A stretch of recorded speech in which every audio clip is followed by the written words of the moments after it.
నేను జాషువా గారి భార్యనండి. ఆయన అమీన్గఢ్ కాలేజీలో కామర్స్ లెక్చరర్‌గా చేస్తున్నాడు. ఈరోజు అతను ఒక అమ్మాయితో రూమ్‌లో రెడ్ హ్యాండెడ్‌గా దొరకటం వల్ల అక్కడికి మాకొచ్చిన ఇన్ఫర్మేషన్ బట్టి వెళ్ళటం జరిగింది. అక్కడికెళ్తే ఆ అమ్మాయితో ఇతను ఉండటం చూశాను నేను. హ్యూమన్ రైట్స్ రజనీ గారిని ఆశ్రయించగా ఆవిడ సహాయంతో అతన్ని రెడ్ హ్యాండెడ్‌గా పట్టుకున్నాము. అతను గతంలో కూడా ఇలా చాలా సార్లు దొరికి చాలా గొడవలయినాయి. మొన్న ఫిబ్రవరి నెలలో కూడా చల్లపల్లిలో ఒక అమ్మాయి సౌమ్య అనే అమ్మాయితో ఎఫ్ఐఆర్ పెట్టుకుని ఇంట్లో నుండి బయటకొచ్చేసాడు. బయటకొచ్చిన దగ్గర నుండి మళ్ళీ ఇదే పనులు చేయటం వల్ల హ్యూమన్ రైట్స్ వారి ద్వారా ఇవాళ ఈ అమ్మాయిని రెడ్ హ్యాండెడ్‌గా పట్టుకోవటం జరిగింది. గతంలో కూడా ఇంట్లో చాలా హెరాస్మెంట్లు చేస్తాడండి. ఇతనికి బాగా ఉమనైజరు. చాలాసార్లు ఖండించడం జరిగింది. అయినా అతనిలో మార్పు లేదు. ఇంట్లో కూడా డబ్బులు జీతం ఏమి ఇవ్వకుండా నన్ను పిల్లల్ని చాలా ఇబ్బంది పెట్టేవాడు. ఇంకా ఏం చేయాలో అర్థం కాని పరిస్థితిలో నేను చాలా ఇబ్బందులు పడతా ఈరోజు ఇలా మీడియా ముందు మాట్లాడే పరిస్థితి నాకు వచ్చింది. నా మ్యారేజ్ అయ్యి 25 years అయిందండి. నన్ను కూడా ఇలాగే లవ్ చేసి మ్యారేజ్ చేసుకున్నారు. 25 ఏళ్ల నుండి కూడా నేను ఇదే బాధలో ఉన్నాను. కొంచెం బయటకు వస్తే పరువు పోద్ది ఎందుకు అన్నట్టు ఊరుకున్నాను. కానీ శృతి మించిపోతుంది. ఇంట్లో హెరాస్మెంట్ బాగా ఎక్కువైపోయి తట్టుకోలేని పరిస్థితి అండి. నన్ను కూడా బాగా కొడతాం, తిడతాం. బాగా తాగొచ్చి ఆ తాగుబోతోళ్ళు ఎవరో తెలియదు కానీ వాళ్ళ సహాయంతో నానా రకాలైన మాటలు అనేవాడు.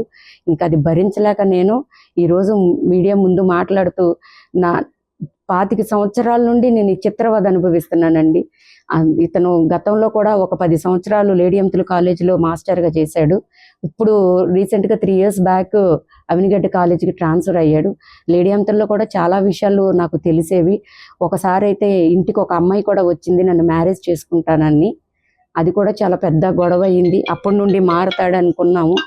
కానీ అతనిలో కేసులేం పెట్టలేదండి.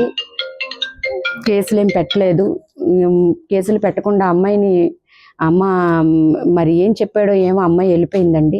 తర్వాత కూడా 2-3 సార్లు ఇలా అమ్మాయిలతో చాటింగ్లు ఫోనుల్లో మాట్లాడటం, అమ్మాయిలు రూములకి తీసుకెళ్తున్నాడని వాళ్ళు వీళ్ళు చెప్పినా నన్ను చాలా తిట్టి ఎన్ని ఉట్టి మాటలు నువ్వు నమ్మమాక అని బాగా కుట్టేవాడండి. అడిగితే చాలా ఇబ్బందులు పడ్డాను నేను ఇతనితో 25 సంవత్సరాల నుండి. ఇప్పుడు కేసు పెట్టాలని నిర్ణయించుకున్నాను.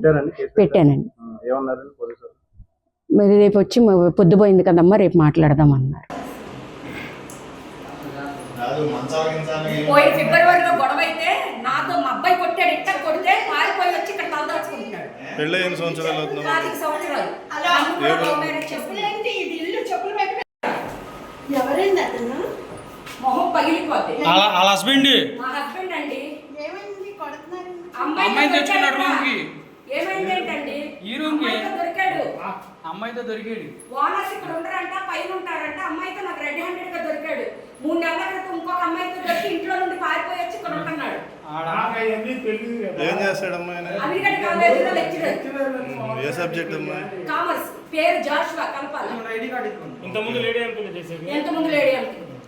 Identity card.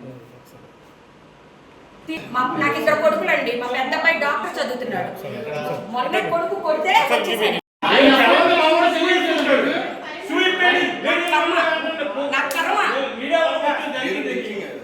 నేను లా సైడ్ రోటరీ సెక్రటరీని.